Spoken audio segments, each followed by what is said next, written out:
भारतीय संविधान के तहत राज्यों के न्यायिक प्रशासन में उच्च न्यायालय की स्थिति शीर्ष पर होती है। भारतीय संविधान में राज्यों के लिए उच्च न्यायालय हेतु भाग 6 के अध्याय 5 के तहत अनुच्छेद 214 से 231 तक प्रावधान किया गया है।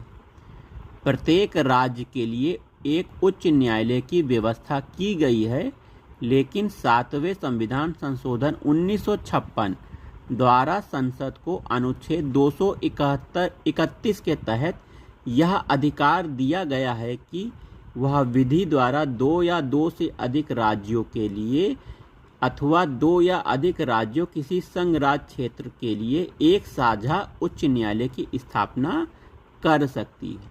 अनुच्छेद 230 के तहत संसद विधि द्वारा किसी संघ राज्य क्षेत्र पर किसी उच्च न्यायालय की आधिकारिकता का विस्तार कर सकेगी या किसी संघ राज्य क्षेत्र में किसी उच्च न्यायालय की आधिकारिकता का अपवर्जन कर सकेगी। अनुच्छेद 214 कहता है प्रत्येक राज्य के लिए एक उच्च न्यायालय होगा। अनुच्छेद 215 कहता है संविधान का प्रत्येक उच्च न्यायालय अभिलेख न्यायालय होगा। अभिलेख न्यायालय होने का तात्पर्य क्या है? उच्च न्यायालय के निर्णय, आदेश आदि अधीनस्थ न्यायालय के लिए बाध्यकर होंगे। उसको अपने अवमान के लिए दंड देने सहित ऐसे न्यायालय की सभी शक्तियां होंगी।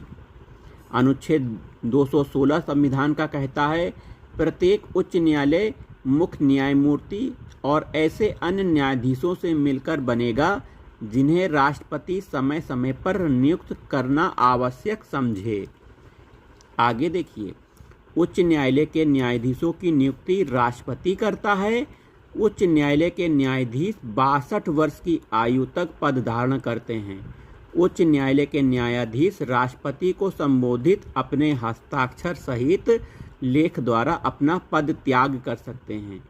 उच्च न्यायालय के न्यायाधीश को राष्ट्रपति के आदेश से पद से हटाया जा सकता है।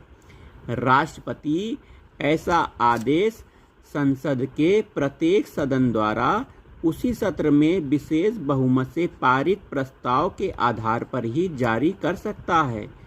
उच्च न्यायालय के न्यायाधीशों को भी उच्चतम न्यायालय के न्यायाधीशों के समान प्रक्रिया तथा सिद्ध कदाचार अक्षमता के आधार पर ही हटाया जा सकता है।